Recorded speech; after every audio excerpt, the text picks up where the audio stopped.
40 సంవత్సరాల నుంచి ఉన్న స్థానిక అభ్యర్థిని. నా పేరు గుర్రాల విజయ. నేను టిఆర్ఎస్ ప్రభుత్వం నుంచి ఎన్నుకున్న క్యాండిడేట్ ను. నేను ఫుట్బాల్ గుర్తుతోటి మీ సర్పంచ్ గా, గ్రామ సర్పంచ్ గా ముందుకు రావడానికి నేను పోటీ చేస్తున్నా. నన్ను గెలిపించి నిలబెట్టుకోవాలని కోరుకుంటున్నా. మనకి ఇప్పుడు రేవంత్ రెడ్డి గవర్నమెంట్ వచ్చిన తర్వాత మనకి ఎలాంటి అభివృద్ధి జరగలేదు.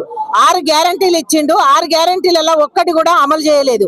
కాబట్టి మనకు 4000 పెన్షన్ అన్నారు. మన కేసీఆర్ ఇచ్చే 2000 మాత్రమే ఇస్తాను.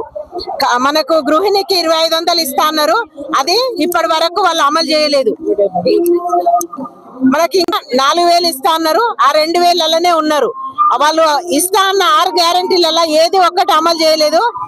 ఒక ఫ్రీ బస్సు పెట్టిండ్రు. ఫ్రీ బస్ తోటి మనకి ఇబ్బందే జరుగుతుంది. అప్పుడు మనం పుట్టి పెరిగిన కానించి మనం ఛార్జీలు పెట్టుకునే పోయినాం.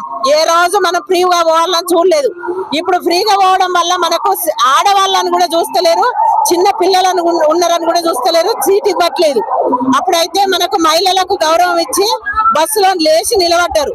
కానీ వాళ్ళు డబ్బులు పెట్టి సీటు కొనుక్కుంటారు కాబట్టి వాళ్ళు మనకు ఫ్రీగా వస్తున్నారు అనే ఉద్దేశంతో మనకు అవకాశం కూడా ఇస్తలేరు, సీటు కూడా ఇస్తలేరు. చిన్న పిల్లలను కూడా చూస్తారు. అలాంటి ఇబ్బందులు జరగకుండా మనకు అక్కడికి రాని గ్యారంటీలు అమలు చేసిండు.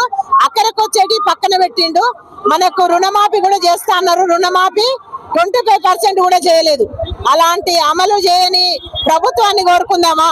మన కేసీఆర్ పాలనలో జరిగిన అమలును మనం మళ్ళీ అదే ప్రభుత్వం తెచ్చుకొని మనం గెలిపించుకొని మనం మళ్ళా అభివృద్ధి చేసుకుందాం చేయాలని మా కార్యకర్తలంతా పోయినప్పుడు, మీకు మండలం కావాలా, మీరు మోసం చేసేటోళ్ళు, మీరు రెడ్డోళ్ళు మమ్మల్ని మోసం చేస్తారు అన్నాడు.